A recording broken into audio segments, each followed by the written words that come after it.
जावेद साहब, आपका क्या ख्याल है? इमरान खान साहब कहते हैं कि आर्मी एक्ट के तहत उनके जो कारकुनान हैं उनके खिलाफ कार्रवाई नहीं की जा सकती, वो गैर कानूनी है। देखो, कानूनी है या गैर कानूनी है, इसका फैसला तो अब अदालत करेगी। लेकिन बदकिस्मती ये है कि जमहूरी मुल्क होकर जमहूरियत के चैम्पियनशिप उठाकर 1973 के आइन के होते हुए हमें आज आर्मी एक्ट की तरफ जाना पड़ा है। सवाल ये है कि हम इस सूरत हाल तक पहुँचे क्यों हैं। हमें इसके बुनियादी नुक्ते को पहले एड्रेस करना है। 1 साल लगा कि हमने जिस तरह अदारों को टारगेट किया, अदारों को टारगेट करते करते हमने आर्मी चीफ को कभी मीर जाफ़र, मीर सादक कहा, कभी हमने उनको न्यूट्रल रहने का कहा, अपनी तरफ लाने के लिए हर तरह से आर्मी को टारगेट किया। जब नहीं हुआ तो हमने अवाम को तैयार किया।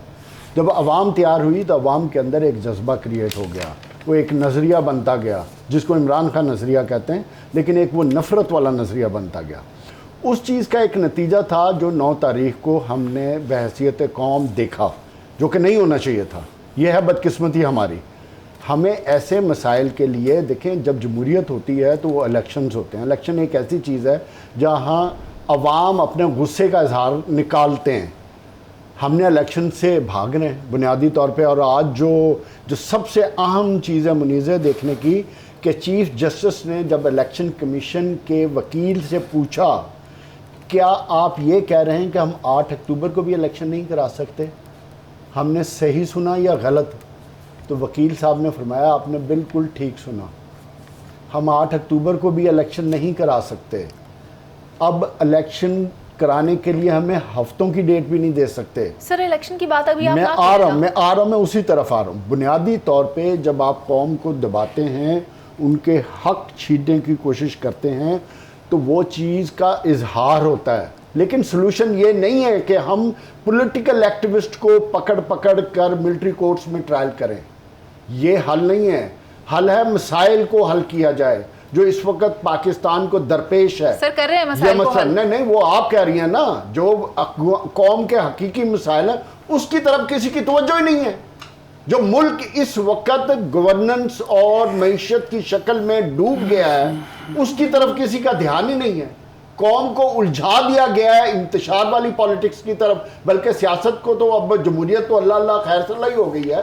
अब तो बात ये हो रही है कि जो लोग इस वक्त उस जलसे जुलूस में भी शामिल थे, वो पीटीआई में हैं क्यों? उनको लॉन्ड्री क्यों नहीं किया जा रहा? या वो इस तरफ आ जाए, दिस वे या दैट वे?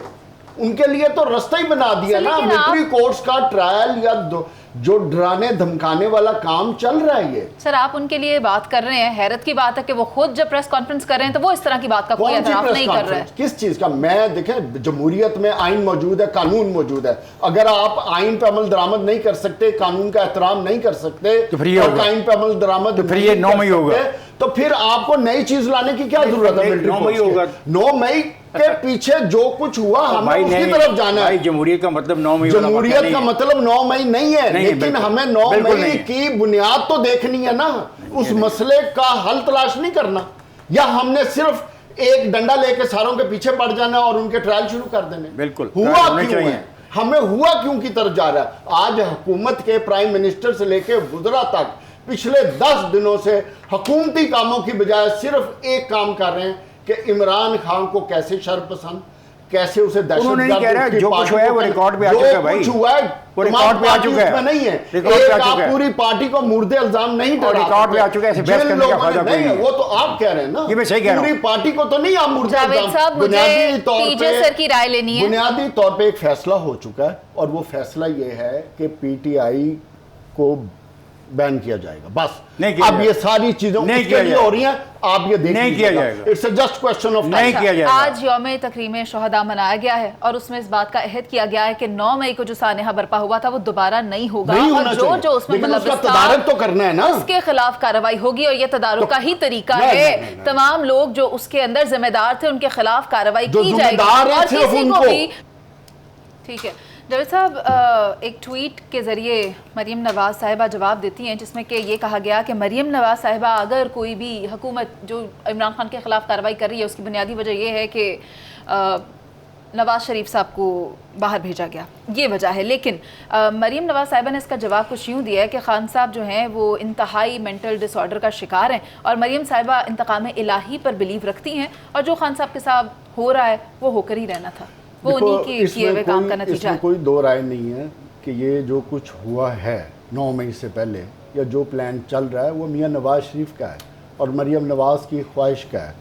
उनके बयानात माजी के सब के सामने हैं, लेवल प्लेइंग फील्ड वाला, ज़मीन बोस करने वाला, कि इमरान खान और उसकी पार्टी का पाकिस्तान के पॉलिटिकल सिस्टम में किसी किस्म का कोई किरदार नहीं है, इसको ख़त्म होना चाहिए, ये फितना, ये सब उनके बयान तो मेरे नहीं हैं, पहली बात।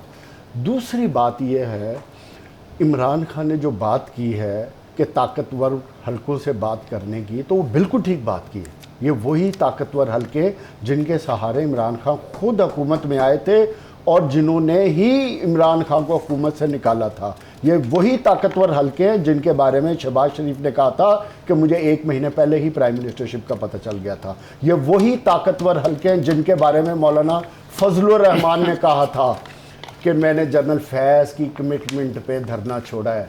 ये वही ताकतवर हलके हैं जहां लंदन में बैठ के ये सारा प्लान हुआ था। ये वही ताकतवर हलके हैं। आप क्यों भूल जाते हैं? आप सच कौम को पता है। अब आप जितना मर्जी ड्रामा कर लें, झूठ बोल लें, कौम इस बात को नहीं समझने वाली।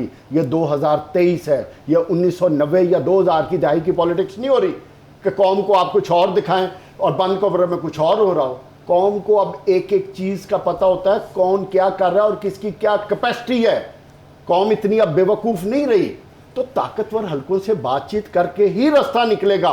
माजी में भी इमरान खान ने तो ये गिला भी किया है ना कि मैं बहुत कोशिश कर रहा हूँ बातचीत करने की, मगर बातचीत हो नहीं रही। बुनियादी तौर पे बातचीत अब होनी भी नहीं है। 9 मई के वाक़े के बाद उधर फैसले हो चुके हैं, क्योंकि इमरान खान की अपनी गलती है इसमें। उन्होंने भी तो ताकत को चैलेंज किया था ना। जो 12 महीने की सियासत है, उन्होंने फौज को ही चैलेंज करके सियासत की थी और वही उसका नतीजा किसी एक ने तो होना था। लेकिन अवाम, इनको गलतफहमी ये थी कि वो बहुत बड़ी कोई रेवोल्यूशन ले आएंगे। और भाई इस मुल्क में कोई रेवोल्यूशन वगैरह आने वाला कोई चक्कर नहीं है। और जिस जमहूरियत और आइन की आप बात करते हैं, वो तो ऑलरेडी रक्शे पे बैठ के लाल सुहानरे और छांगा मांगा के जंगलों में फिर रही है। ठीक है, इधर कोई जमहूरियत और आइन वाला कोई चक्कर नहीं है कि आप कहें कि आइन के तहत 90 दिन में इलेक्शन हो रही। जिसका जस्टिस गुल औरंगजेब ने क्या कहा है, वो यही कह रहे हैं ना कि मैं आपको क्या छोड़ूंगा, आप प्रेस कॉन्फ्रेंस का प्लान कर लें, तो आप काम लिख दें तो आपका सारा कुछ हो जाएगा। तो इधर कौन सा आइन, कौन सा कानून, कौन सी जमहूरियत? तो ताकतवर से ही बात करेंगे तो हल निकले। पंजाब में इंतखाबात के हवाले से केस पर समाअत हुई, जिसमें चीफ जस्टिस साहब ने यह कहा कि इंतखाबात में अगर ताखीर हो रही है तो इससे जमहूरियत कुर्बान होती हुई देखी जा सकती है। ताखीर से मनफी क़ुव्वतें हरकत में आएंगी। क्या कहते हैं आप जावेद साहब? मनफी क़ुव्वतें आप किसकी तरफ इशारा कर रही हैं? मनफी क़ुव्वतें चीफ जस्टिस साहब ने मेरा ख्याल है कि मनफी क़ुव्वतें कह के कोई अपने गले में कुछ मूड तो नहीं है उनका। बुनियादी तौर पे जमहूरियत या आइन वाला तो जो मैंने पहले बात की है वो तो ख़त्म हो गई है, क्योंकि जब आपने 90 दिन क्रॉस कर दिया तो उसी दिन आपका आइन ख़त्म हो गया था, एक।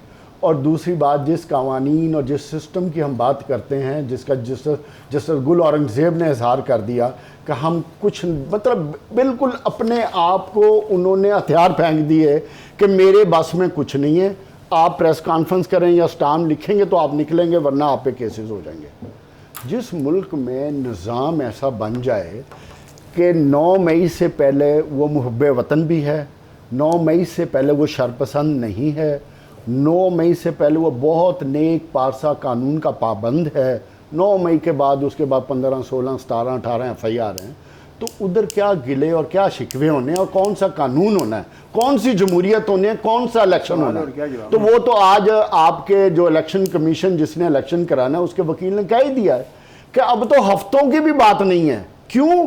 कि जिन्होंने सिक्योरिटी देनी है वो मसरूफ़ हैं मुल्क में। जब वो मसरूफ़ हैं, सिक्योरिटी किसी ने देनी नहीं, तो इलेक्शन फिर दूर दूर दूर तक आपको नज़र नहीं आ रहा है।